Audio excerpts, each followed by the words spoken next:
1985 का वो साल था। मधेपुरा के एक छोटे से गांव में, जहां धूल भरी सड़कें थी, मिट्टी के घर थे और उम्मीदें अक्सर गरीबी की दीवारों से टकरा जाती थी। वहीं एक दिन कुछ अलग हुआ।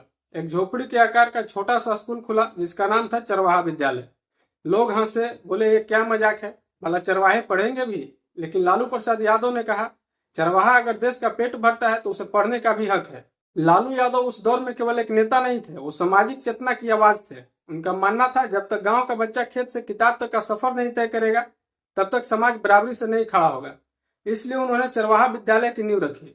एक ऐसी जगह जहां स्कूल की परिभाषा बदली गई, जहां शिक्षक बच्चों को केवल गणित या भाषा नहीं सिखाते थे, बल्कि स्वाभिमान, सवाल पूछना और सोचना सिखाते थे। धीरे धीरे गांव के बच्चे वहां आने लगे। रामू, गीता, मोहन जैसे छोटे छोटे बच्चे जो पहले गाय भैंस चराते थे, अब कागज पर अपने सपनों को लिखना सीख रहे थे। कक्षा में पाठ्य पुस्तक के साथ साथ जीवन भी पढ़ाया जाता था। किसान को न्याय कैसे मिले, पंचायत में सवाल कैसे उठाया जाए और समाज में बराबरी कैसे लाई जाए। गीता ने पहली बार पंचायत की बैठक में खड़े होकर कहा, हमारे गांव में लड़कियां भी पढ़ेंगी। लोग हैरान थे, पर यहीं से एक नई सोच जन्म ले रही थी। लेकिन बदलाव कभी आसान नहीं होता। कुछ स्थानीय नेता, जिन्हें डर था कि पढ़ा लिखा समाज सवाल करेगा, जिन्होंने अफवाह फैलाई, यह स्कूल तो राजनीति का खेल है, लालू यादव वोट पाने के लिए यह सब कर रहे हैं।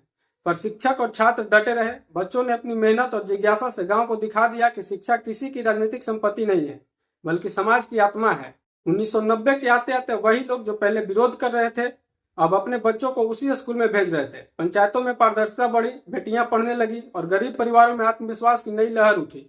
चरवाहा विद्यालय ने यह साबित कर दिया कि शिक्षा केवल बच्चों को नहीं बदलती, यह पूरे समाज की सोच को बदल देती है। लालू प्रसाद यादव ने दिखाया कि अगर राजनीति का इस्तेमाल समाज सुधार के लिए किया जाए तो वह सबसे बड़ा हथियार बन सकती है।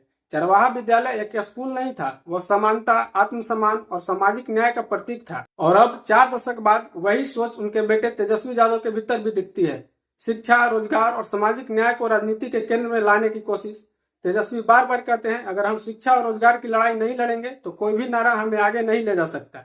इस तरह लालू यादव का चरवाहा विद्यालय सिर्फ इतिहास का हिस्सा नहीं, बल्कि बिहार के सामाजिक परिवर्तन का बीज बन गया, जिसने यह सिखाया कि गरीबी में पैदा होने का कोई पाप नहीं, पर अनपढ़ रह जाना एक सामाजिक अन्याय है। यह कहानी हमें याद दिलाती है कि शिक्षा सिर्फ किताबों का ज्ञान नहीं, बल्कि समाज को आईना दिखाने की ताकत है। और जब कोई नेता इस ताकत को गरीब के हाथ में सौंप देता है, तब इतिहास बदल जाता है, जैसे बदला था 1985 में एक चरवाहा विद्यालय से।